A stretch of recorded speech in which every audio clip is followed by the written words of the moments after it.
Olá, queridos irmãos, que a graça e a paz de nosso Senhor e Salvador Jesus Cristo permaneçam com todos vocês e assim continue. Estamos aqui para mais uma aula do nosso curso As Cartas Paulinas, que está sendo ministrado na Escola Dominical da Igreja Presbiteriana Unida de Vila Iolanda. Estamos alegres por termos mais essa oportunidade, né? Nós estamos dentro do curso estudando agora a primeira epístola de Paulo aos Coríntios. Nós encerramos o capítulo 8º na semana retrasada, né? Porque a semana passada foi a semana da Páscoa. E na semana da Páscoa nós não temos a escola dominical, nós temos o culto matutino, o culto da ressurreição. Vamos orar para iniciarmos a nossa aula nesse momento. Pai de amor, Pai de bondade, nós estamos reunidos nesta manhã e alguns verão esta aula em outro dia, em outro horário. Da mesma forma, seja a tua bênção sobre todos nós. Que o Senhor, ó Deus, nos ensine, nos instrua, nos ajude, para que compreendamos melhor a tua palavra, para podermos viver o mais perto possível daquilo que o Senhor espera de nós. Seja com a tua igreja, seja com o teu povo, em nome de Cristo Jesus. Amém. Amém, queridos irmãos. Como eu estava dizendo, nós vamos seguir então com o nosso estudo. Na nossa página no YouTube, tem as aulas passadas, se inscreva, clique lá no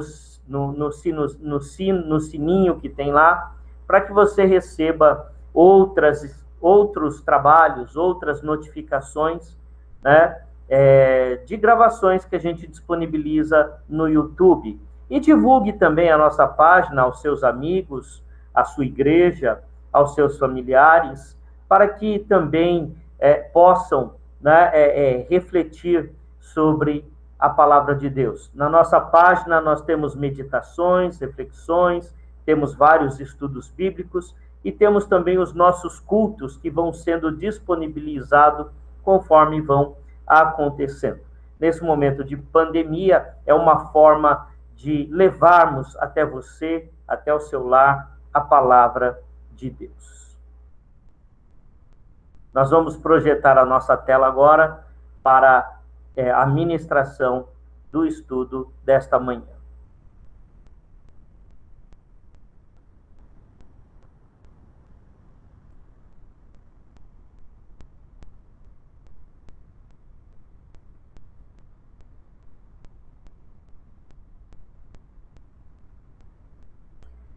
Bom, queridos irmãos, na semana passada, na semana retrasada, a gente fechou o capítulo 8 sobre a questão que era uma polêmica, né, sobre as comidas sacrificadas a ídolos, né, e na ocasião a gente falou sobre a questão da falta de fé, a questão do amor, né, como que a gente trabalha a nossa liberdade em culto, em Cristo, desculpe, como que a gente trabalha a nossa liberdade em Cristo, né? E a gente concluiu dizendo, né, que a minha liberdade e a minha consciência livre, elas devem ser pautadas pelo amor. Então, a minha consciência deve ser pautada pelo amor. Falamos sobre o significado de ídolo, né?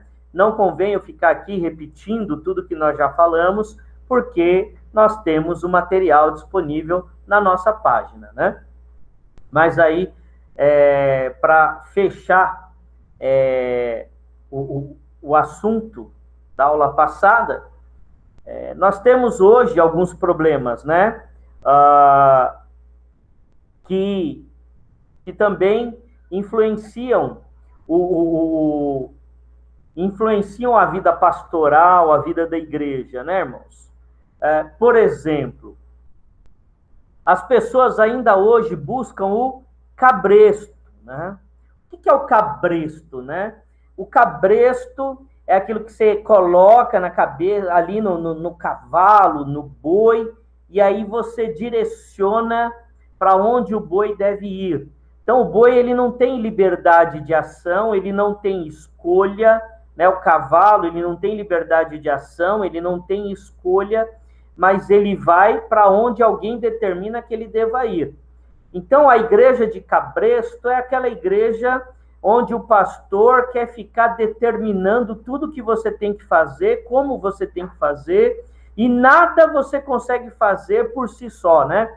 Tudo você tem que pegar o telefone e ligar para o pastor, ligar para a pastora, né? Eu ouço muitas pessoas dizendo, que eu vou falar com a minha pastora, eu quero comprar um carro, eu vou falar com a minha pastora, né?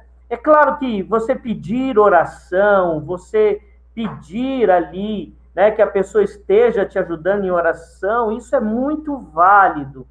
Mas você precisa aprender a ter autonomia na sua vida, né? E olhar para Cristo. O seu pastor, a sua pastora, ela é tão gente quanto você. Eu, como pastor, eu sou tão gente quanto você. E eu sou tão dependente, ou até mais, da graça de Deus do que você. Né? Então, a palavra de Deus, ela nos leva a nos libertar dos cabrestos e sermos movidos pela nossa consciência. Uma consciência, aí sim o que eu vou dizer, uma consciência, né? A consciência é a chave, mas é uma consciência que deve ser moldada, né? De molde, moldada. Mas moldada por quê? Não pelo que o pastor fala, manda ou desmanda. Ela deve ser moldada pela palavra de Deus. Então, a minha consciência precisa ser moldada pela palavra de Deus. Não é pelo que o pastor fala, não é por doutrina, é pela palavra de Deus. Então, nós procuramos o quê? O que nós procuramos oferecer à igreja como pastor? Nós procuramos oferecer à igreja condições de ler a palavra de Deus e ter, então, a sua consciência moldada pela palavra de Deus. Então, eu, como pastor, eu funciono como um facilitador nesse processo. Nesse processo, eu não estou abaixo de Deus e acima da comunidade. Eu não estou entre Deus e a comunidade como intermediário, porque se eu assim me colocar, eu estou negando a tradição reformada a qual nós fazemos parte, eu estou negando o sacrifício de Cristo. Porque quando Cristo morre na cruz, Cristo anula os mediadores. Porque o que acontece? Nós que estudamos agora, semana passada, né, os textos da paixão de Cristo, o que acontece quando Cristo morre? O véu do templo se rasga do alto a baixo. Então, dentro do templo, queridos irmãos, existia uma câmara que era chamada de Santo dos Santos. Ali, segundo a tradição, estava ali a Arca da Aliança e as tábuas as pedras dos 10 mandamentos. Né? A Arca da Aliança, a pedra dos 10 mandamentos, segundo a tradição, estavam ali. E aquele lugar chamado Santo do Santo era o lugar onde Deus estava. Então havia o templo, e dentro do templo havia o Santo dos Santos. E Deus estava lá dentro. E no Santo do Santo havia um véu que cobria aquele lugar, que fechava aquele lugar, e as pessoas não podiam atravessar aquele véu, porque alguém não autorizado atravessando aquele véu morreria, segundo a tradição. Tá? Esse véu, ele tinha aproximadamente 7 metros de altura. Pense, irmão, 7 metros de altura. Tá? E o que acontecia? Os sacerdotes se reuniam, e aí o sumo sacerdote, né, que era o chefe dos sacerdotes, somente ele poderia entrar no Santo dos Santos. Somente ele podia atravessar este véu. E como ele fazia? Era amarrado uma corda em sua cintura, e os sacerdotes, nessa câmara maior, antes do Santo dos Santos, eles ficavam ali e seguravam a corda. E aí o sumo sacerdote entrava para fazer a oferta a Deus ali, entrava na presença de Deus. Então, o sumo sacerdote, ele era o mediador entre Deus e os homens, segundo a tradição judaica do século I e anteriores. Por que a corda, queridos irmãos? Porque se o sumo sacerdote tivesse algum pecado escondido, se ele não estivesse digno de entrar na presença de Deus, e ao entrar no Santo dos Santos, ele viesse a morrer por causa disso, ninguém poderia entrar dentro do Santo dos Santos para retirar o seu corpo. Então, os sacerdotes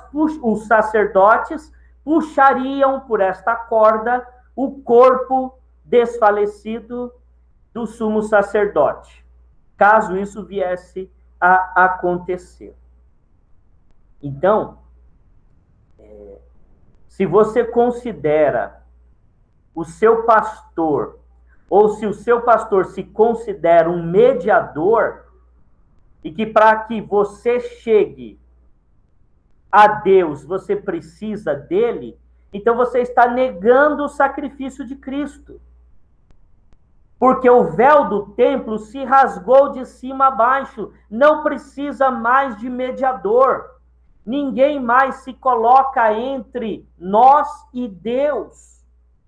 Há o acesso direto a Deus. Hoje nós temos acesso direto a Deus. Da sua casa, do seu quarto, você pode dobrar os seus joelhos e orar a Deus. Então, cuidado com quem se coloca ou tenta se colocar como uma espécie de mediador entre você e Deus. Ah, para chegar a Deus eu preciso passar pelo pastor, eu preciso passar pelo missionário, eu preciso levar ao missionário para que o missionário leve a Deus. Eu preciso levar ao apóstolo para que o apóstolo leve a Deus. Eu preciso levar ao bispo para que o bispo leve a Deus. Não! Eu preciso levar ao padre para que o padre leve a Deus. Eu preciso levar ao papa para que o papa leve a Deus. Pare! Engano de Satanás, tudo isso. Você tem acesso a Deus aonde você estiver. E nós, líderes, funcionamos como facilitadores.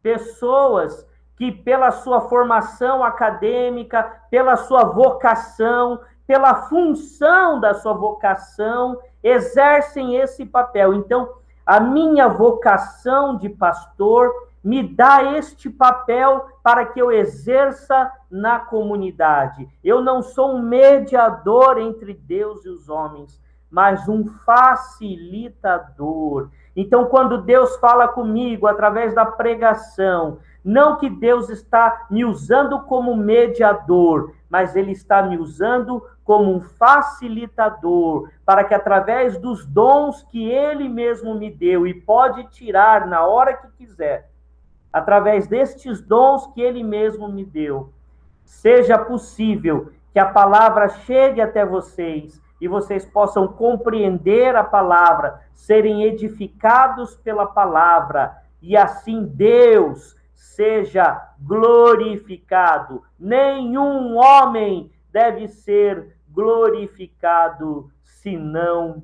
a Deus. Então, queridos irmãos, a nossa consciência, ela deve ser moldada pela palavra de Deus. E aí, o amor passa a ser o limitador da nossa consciência. O amor que ele é indispensável para o exercício da vida cristã. Entenderam, irmãos? Deu para compreender essa relação? Então, eu estou fechando, né, o bloco da aula passada, quando nós trabalhamos essa questão de consciência e amor devido ao problema que os coríntios estavam enfrentando e levaram ao apóstolo Paulo esse problema. Que lá de Éfeso escreve, então, esta primeira carta aos coríntios, que na verdade é a segunda, né? Lembram das aulas anteriores? Existe uma primeira carta que se perdeu e por alguma razão ela não foi encontrada e ela não entrou na Bíblia, mas temos registros, né? 1 Coríntios 5:9 faz esse registro, que houve uma outra carta de Paulo a esta igreja. Bom, vamos seguir adiante, então. Nós chegamos, então, ao capítulo 9. Por amor, abdiquei de direitos. Por que Paulo vai escrever o capítulo 9 na carta? Porque os coríntios se julgavam sábios. Então, eles, pela sua sabedoria, né? Sabedoria humana, nós já falamos disso, tá? Por isso que eu falo, você que está chegando agora, entre lá na minha página, né? Nessa página que você está vendo essa aula, e assista as aulas anteriores, né? Que vai te ajudar na compreensão. Eles se achavam cheios de direitos, né? Então, eles tinham direito de comer em qualquer lugar e comer nos locais onde havia ali consagração de comida a ídolos, porque eles não tinham nada que os acusassem na sua consciência. Então, Paulo, ele mostra o que para nós, irmãos? Que o amor, ele deve ser o limite da nossa consciência e da nossa liberdade que nós julgamos ter. Porque Cristo disse, se o Filho do Homem vos libertar, verdadeiramente sereis livres. Sim, de fato, se o Filho do Homem me libertar, verdadeiramente eu sou livre. Eu sou livre, mas eu não posso usar essa liberdade sem amor ao meu próximo, àquele que caminha comigo. Por quê? Se eu não souber usar a minha liberdade, eu posso acabar preso. Não teria eu direito como os demais? Então, veja bem, Paulo, no capítulo 9, ele vai argumentar o quê? Ele vai mostrar aos coríntios, eu espero que vocês consigam entender, né, e lendo depois a carta, né, isso vai facilitar. O que ele está dizendo? Ele está dizendo, olha, vocês dizem que podem causar escândalo ao neófito ou ao fraco na fé, porque vocês são livres e é um direito de vocês. Tudo bem. Aí ele falou assim, eu também não tinha uma série de direitos, né? Eu não podia ter esposa e filhos como outros apóstolos e o próprio Pedro. Eu não poderia viver apenas da pregação do evangelho, como a Bíblia me permite, as escrituras, né? Eles não chamavam de Bíblia ainda, né? Então, aí ele diz o quê? Eu mesmo abri mão de uma série de direitos que eu teria para não causar escândalo e não criar nenhum obstáculo para que o evangelho chegasse a vocês. E por que vocês, né, não querem abrir mão de determinadas situações por amor aos outros, se eu o fiz para vocês, por vocês? Então, ele diz que o evangelho não é uma imposição, mas uma escolha. Mas ele se sente como uma imposição. O chamado, Paulo, ele vê o seu chamado diferente de outros, né? O amor de Paulo ao evangelho foi maior que a sua própria vida. Olha isso, a gente percebe nas escrituras, e a gente fez o curso de Atos dos Apóstolos, e a gente percebe que Paulo, ele tem maior amor ao evangelho do que a sua própria vida. Ele coloca a sua própria vida à disposição do evangelho. À disposição do evangelho. Então, isso é muito importante, mas nós precisamos conectar o capítulo 9 ao capítulo 8, 7 e ao capítulo 10, tá? Que nós estudaremos depois, na próxima aula, quando ele fala da questão da idolatria. Então, esse capítulo 9, ele é muito importante, porque ele mostra o quê? Que Paulo, aqueles, né, vamos tentar trazer para os dias de hoje. Eu não deixo de fazer nada que eu quero porque eu sou livre, a minha consciência não me acusa, é um direito meu. Mas e se isso que você está fazendo, ou querendo fazer, causa escândalo em alguém, ainda que seja o seu direito? Você não é capaz de abrir mão disso por amor ao teu próximo, que vai se escandalizar e isso vai se tornar um obstáculo para a pregação do evangelho àquela vida?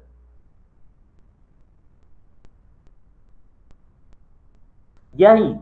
Então, o próprio Paulo fala, eu mesmo, que tinha uma série de direitos, abri mão. Então, Paulo poderia ser sustentado pelas igrejas para só pregar o evangelho, mas ele fala, não, para que isso não fosse motivo de obstáculo, eu trabalho fazendo tendas. Então, pregar o evangelho como ele pregou, viajar como ele viajou, instituir igrejas como ele instituiu, e ainda assim ele trabalhava para ter o seu sustento. Vamos dar uma olhada no capítulo 9.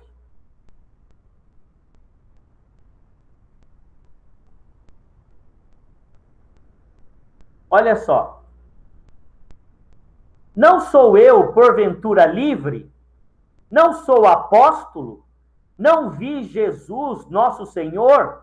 Acaso não sois fruto do meu trabalho no Senhor? Então ele começa o capítulo 9 fazendo essas afirmações. Né?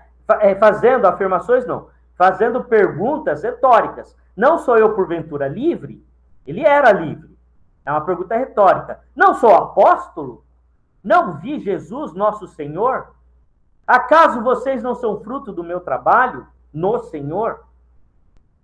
Se não sou apóstolo para outrem, certamente o sou para vós outros, porque vós sois o selo do meu apostolado no Senhor. Quer dizer, então, assim, Corinto era a prova, era o selo de que ele era um apóstolo de Deus. Quer dizer, Corinto era fruto das suas entranhas, vamos assim dizer. A minha defesa perante os que me interpelam é esta: não temos nós o direito de comer e beber, e também de fazer-nos acompanhar de uma mulher, irmã, como fazem os demais apóstolos e os irmãos do Senhor e Cefas? Ou somente eu e Barnabé não temos o direito de deixar de trabalhar? Então, enquanto outros viviam só do evangelho e eram sustentados pela igreja, ele e Barnabé viviam do seu trabalho, trabalho secular. Aí ele coloca aqui, quem jamais vai à guerra à sua própria custa? Então, o que Paulo está fazendo aqui? a gente tem que entender que ele está dialogando com alguém através dessa carta, que ele está respondendo questionamentos, né? E nisso, ele está dizendo a um grupo em Corinto que se alegava, que alegava para si uma série de direitos e que não importava se isso fosse causar escândalo para outros. Tipo assim, o problema é de quem fica escandalizado. Então, olha como Paulo começa, né? Aí ele diz, quem jamais vai à guerra à sua própria custa? Então ele está dizendo, olha, ele está mostrando todos os direitos que ele tinha. Ele tinha muitos direitos. Ele tinha direito de ter uma esposa, de ter filhos.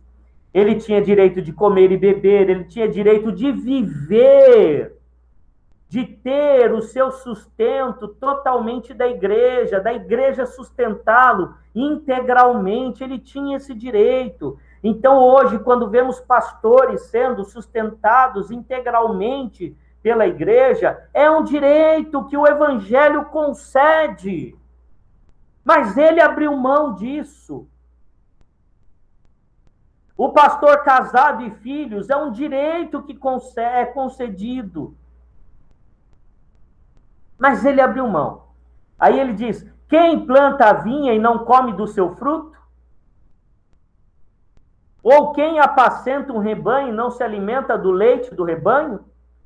Então, veja bem, isso aí o que ele está dizendo é de tirar o sustento da igreja para si. Ele tinha esse direito. Então ele usa contra-argumentações, réplicas, que não dá mais como ter a tréplica, né, dos coríntios. Ele está dizendo, vocês não têm o que dizer a meu respeito. Aí ele diz aqui, ó, porque na lei de Moisés está escrito, não atarás a boca ao boi quando pisa o trigo. Acaso é com bois que Deus se preocupa? Ou é, seguramente, por nós que ele o diz? Certo que é por nós que está escrito, pois o que lavra, cumpre fazê-lo com esperança, e o que pisa o trigo, faço na esperança de receber a parte que lhe é devida. Então, veja bem, a igreja faz a sua contribuição, faz a sua coleta. É justo que o pastor seja sustentado por isso, ou o apóstolo, mas ele abriu mão disso. Se nós vos semeamos as coisas espirituais, será muito recolhermos de vós bens materiais? Entretanto, não usamos desse direito. Aí entra o que Paulo está dizendo. Entretanto, não usamos desse direito. Ele abriu mão desses direitos. Então, vocês que se julgam com tantos direitos e não querem abrir mão, olhe do que eu abri mão. Antes, suportamos tudo para não criarmos qualquer obstáculo ao evangelho de Cristo. Então, se for necessário abrir mão de direitos para que o evangelho de Cristo não seja escandalizado, devemos abrir mão desses direitos. Não sabeis vós que os que prestam serviços sagrados do próprio templo se alimentam? Então, aqui ele está argumentando. Então, ele deixa bem claro um direito que lhe cabia, que ele abriu mão desse direito. Aí ele diz, a responsabilidade de despenseiro que me está confiada. Porque, sendo livre de todos, fiz-me escravo de todos, a fim de ganhar o maior número possível. Então, olha só, lembra que eu disse que ele coloca o evangelho de Cristo acima da sua própria vida. Porque, sendo livre, fiz-me escravo, a fim de ganhar o maior número possível. Né?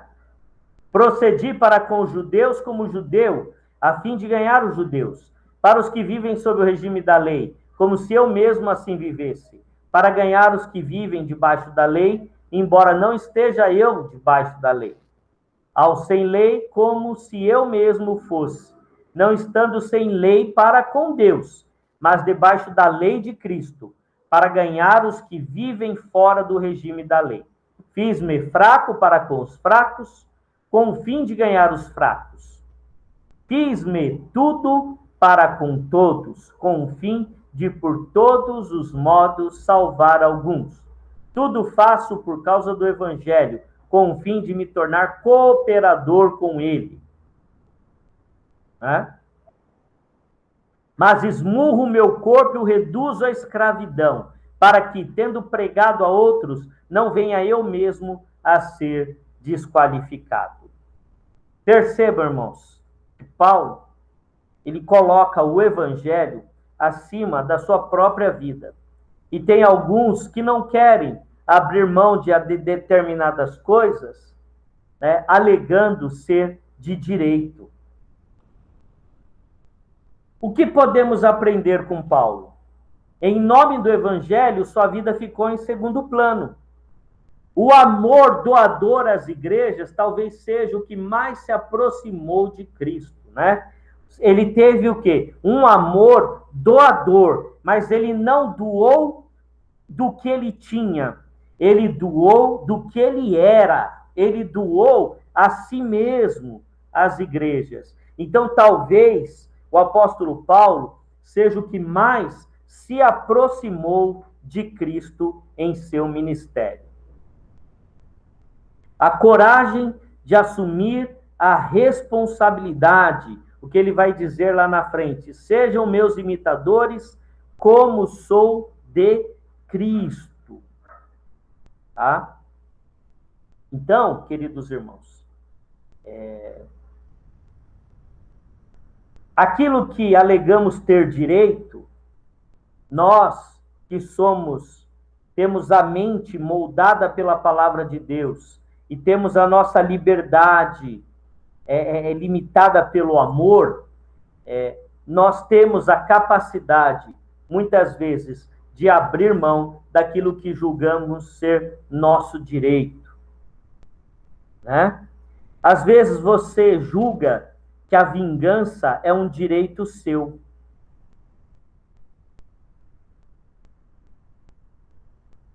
Né? Às vezes você julga que devolver na mesma moeda é um direito seu. Mas se isso gerar escândalo e for um obstáculo para a progressão do Evangelho, você é capaz de abrir mão disso? É isso que nos leva a fazer uma mente moldada pela palavra de Deus, uma liberdade no amor. Nós abrimos mão daquilo que achamos que é o nosso direito, por amor ao Evangelho, para não sermos tropeço, para não sermos obstáculo, para que o Evangelho seja propagado. A idolatria, capítulo 10. No capítulo 10, o apóstolo Paulo, ele, depois de falar da sua liberdade, de como exercer essa liberdade no capítulo 9, e aí ele vai falar o quê? Sobre a questão da idolatria no capítulo 10, e a idolatria, ela leva à imoralidade. Capítulo 10. Queridos irmãos, o deserto. Paulo inicia falando lá do deserto, da história de Moisés, quando tira o povo do Egito. O apóstolo Paulo, então, ele nos mostra o Evangelho, né? Ele nos mostra o deserto como um importante memorial para a igreja. Nós devemos olhar para a passagem lá de Êxodo, a saída do Egito, a história do povo no deserto como um memorial. Paulo, ele vai identificar Cristo ali no deserto. Mas, pastor, Cristo não é no Novo Testamento? Sim, Jesus Cristo aparece no Novo Testamento encarnado. Mas, conforme o Evangelho de João diz, no princípio era o Verbo, e o Verbo estava com Deus, e todas as coisas foram feitas por meio dele. O Verbo se fez carne e habitou entre nós. Então, Cristo, ele pré-existe juntamente com Deus. Então, Cristo está presente nas manifestações de Deus em toda a Bíblia, de Gênesis a Apocalipse, Cristo está presente. Então, Paulo identifica Cristo no deserto, junto com o povo de Moisés que saiu do Egito. E o que ele fala do povo? Foi um povo que resistiu a Deus, mesmo diante de grandes maravilhas. Percebe? Um povo que resistiu ao amor de Deus, mesmo com tantas maravilhas que tinham testemunhado. Né? Se você conhece a história da saída do povo no Egito, as pragas do Egito, a nuvem, né? Ele inicia o capítulo 10 dizendo que os antepassados estavam debaixo da nuvem, né? Debaixo da nuvem, que era a presença de Deus ali com eles, a presença de Deus que se dava numa nuvem de dia e numa coluna de fogo à noite. Amados irmãos, foram grandes as maravilhas de Deus no deserto, quando o povo foi resgatado do Egito. Mas mesmo assim, aquele povo de dura cerviz, resistiu ao amor de Deus e se entregou aos ídolos, né? Quando fizeram um bezerro de ouro. E a idolatria os levou à imoralidade. Então, Paulo, ele deixa muito evidente que a idolatria e a imoralidade estão juntas, né? Uma leva a outra. A idolatria leva à imoralidade. Por que não dizer, a imoralidade também leva à idolatria. Tá? Então, Paulo está dizendo aos coríntios, não resistam à palavra de Deus, não resistam ao amor de Deus, como resistiram os seus antepassados. E não se deixem levar por ídolos, como foram levados os seus antepassados. E aí, ele destaca, né, que a imoralidade dos hebreus foi severamente punida por Deus, conforme Números, livro de Números, aproximadamente 24 mil pessoas, né, severamente, né, punida por Deus. Então ele fala, vejam o exemplo dos vossos antepassados. E aí Paulo fala de uma coisa muito séria, no capítulo 10, que a idolatria, irmãos, nos leva à mesa com os demônios. Né? Então, vamos lá.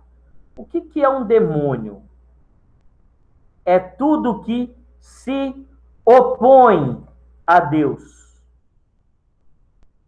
Né? Se opõe a Deus. Paulo, ele não reconhece os ídolos. O que eram ídolos? Eu expliquei nas aulas anteriores, mas vou dar uma palhinha rápida aqui, né? Se no primeiro século vários povos, acreditavam em vários deuses, várias divindades, e essas divindades eram ídolos. E as suas imagens imaginárias, né? Essas imagens eram replicadas em pequenas estatuetas. E essas estatuetas estavam nos lares, estavam nas casas. e as pessoas acreditavam que esses ídolos tinham influência e poder sobre elas. Então elas tinham que agradar esses ídolos para não receberem determinadas punições. Então prestavam sacrifícios, cultos a esses ídolos. Então, se eu agrado o ídolo, as coisas me vão bem. Se eu desagrado o ídolo, as coisas me vão mal. E aí, queridos irmãos, nós não hoje, né, mas podemos aprofundar um pouco mais sobre isso, mas apenas um comentário.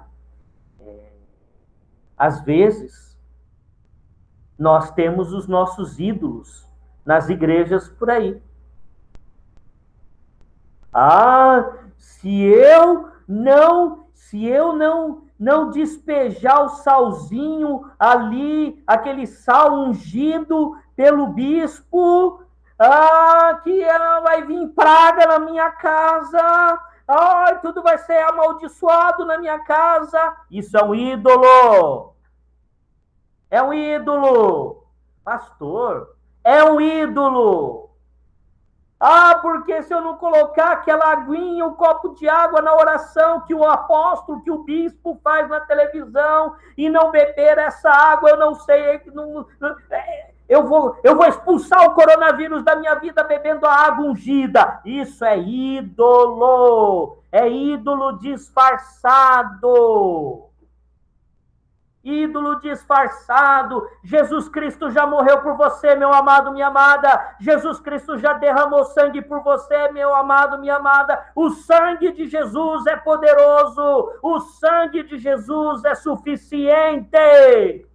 Você não precisa comprar o sal, você não precisa comprar a água do Jordão, você não precisa comprar terra não sei da onde, você não precisa pegar o lenço suado, ai que nojo, lenço suado do pregador, para com isso. Cristo já morreu por você, o sangue de Jesus é suficiente. O sangue do Cordeiro, o sangue de Jesus está sobre a minha vida, aleluia. Cuidado. Temos muitos ídolos disfarçados no tempo presente. Porque o ídolo cria uma dependência. O ídolo cria, o que eu disse no início da aula, mediadores. Mediadores. Não existe mediadores. Então, Paulo, olha só, Paulo não reconhece os ídolos ou as coisas sacrificadas a ídolos. Mas, então veja bem, Paulo, ele tinha a seguinte mentalidade. Eu falei dos ídolos já. Volte às aulas anteriores. Mas, por exemplo, ele não cria em Apolo. Apolo, para ele, nada era. Ele não cria em Artemis. Ele não acreditava em lá o deus Baco, Narciso. Ele não acreditava, né, em as várias divindades que tinha naquela época. Ele não acreditava e para ele aquilo lá não era nada. Para mim também não. Para mim também não. Então, para mim não existe coisas sacrificadas a ídolos, porque os ídolos nada são. Nada são. Porém, sobre a ideia de ídolo, se escondem demônios que se opõem ao Deus vivo, à mensagem do Evangelho. E por que eu disse dos ídolos de nosso tempo? São todos os artifícios que tentam negar a suficiência do sacrifício de Jesus. Olha, preste atenção no que eu vou dizer, e isso é muito sério. Muito sério. Muito sério o que eu vou dizer aqui. Tudo que tenta tirar a suficiência do sacrifício de Cristo é um demônio. É um demônio. O sacrifício de Cristo é único e suficiente na tua vida, meu irmão, minha irmã, meu amado, minha amada. O sacrifício de Cristo é único e suficiente na sua vida. Tá? Então, Paulo, ele não reconhecia os ídolos, não reconhecia as coisas sacrificadas aos ídolos, mas ele reconhecia que atrás, por trás da ideia de ídolo, existiam demônios. Então, os demônios usavam os ídolos para que as pessoas, então, fizessem aquilo que era agradável a Satanás. Por isso, a idolatria leva à imoralidade. Porque Satanás, ele reina na imoralidade. Satanás, ele é cultuado na imoralidade. Tá? Não reconhecer o ídolo não significa que não se pratica a idolatria. Eu não reconheço o ídolo, mas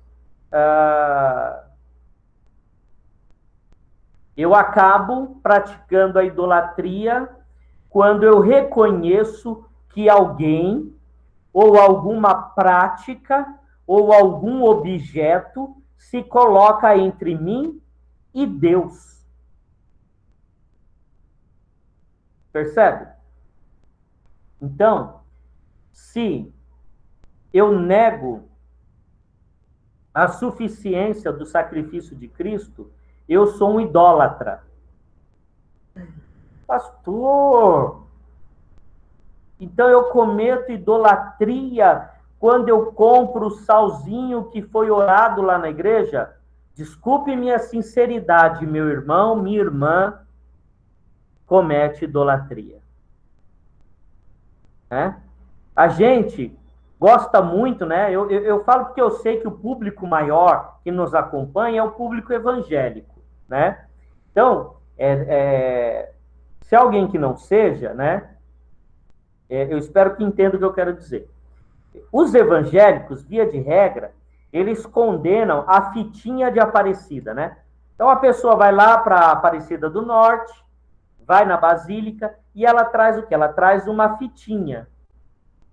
E ela fala assim: essa fitinha aqui vai... Ela amarra a fitinha no carro para dar proteção no carro.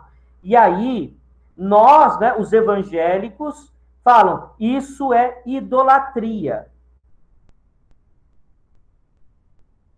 Concordo, tá? Concordo por quê?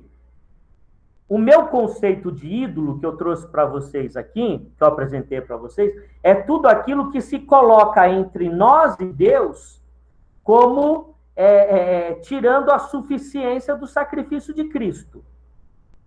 Então, se Cristo morreu, isso não me é suficiente, eu preciso da fitinha, essa fitinha é um ídolo. Agora, fala para mim, que diferença tem da fitinha para o sal ungido que você comprou na igreja YZ, H, W, Q, R, tem o alfabeto inteiro de igrejas hoje? Que diferença tem? Então, olhe, se você tem um salzinho na sua estante, que foi ungido pelo apóstolo, pelo bispo, pela missionária, sei lá, pela bispa, que não é nem bispa, né? O nome certo é episcopisa. Mas, enfim. Se você tem um salzinho lá, que diferença tem da fitinha de Aparecida? Me diga, me explique. Que diferença tem? Então, às vezes, irmãos, nós admitimos ídolos na nossa vida totalmente sem perceber. Por isso, cuidado, né? Cuidado ao julgar o outro, né? Cuidado ao julgar o outro, tá? Queridos irmãos, veja bem, eu não quero aqui causar escândalo, né? Porque a gente até tratou desse assunto. Mas é uma aula que nós buscamos a palavra de Deus para aprender, né? Nós não queremos aprender com a palavra de Deus, né? Então, amados irmãos, se nós queremos aprender com a palavra de Deus, é isso. O aprender é nos desafiar a trazer algo novo para a nossa vida. E eu vou ser bem sincero, irmãos. Eu sou, em relação à suficiência do sacrifício de Cristo, eu sou radical. Radical. O sacrifício de Cristo é suficiente e anula toda maldição na minha vida. Eu não preciso fazer nada além. Porque o sacrifício de Cristo anulou toda a condenação na minha vida. Tá? Anulou.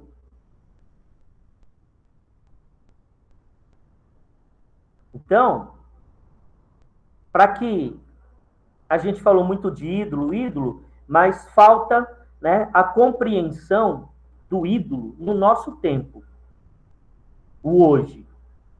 Então, eu vou dizer a vocês o seguinte: ídolo é tudo aquilo, pessoa, prática, objeto. Tudo aquilo que se coloca na minha relação entre mim e Deus.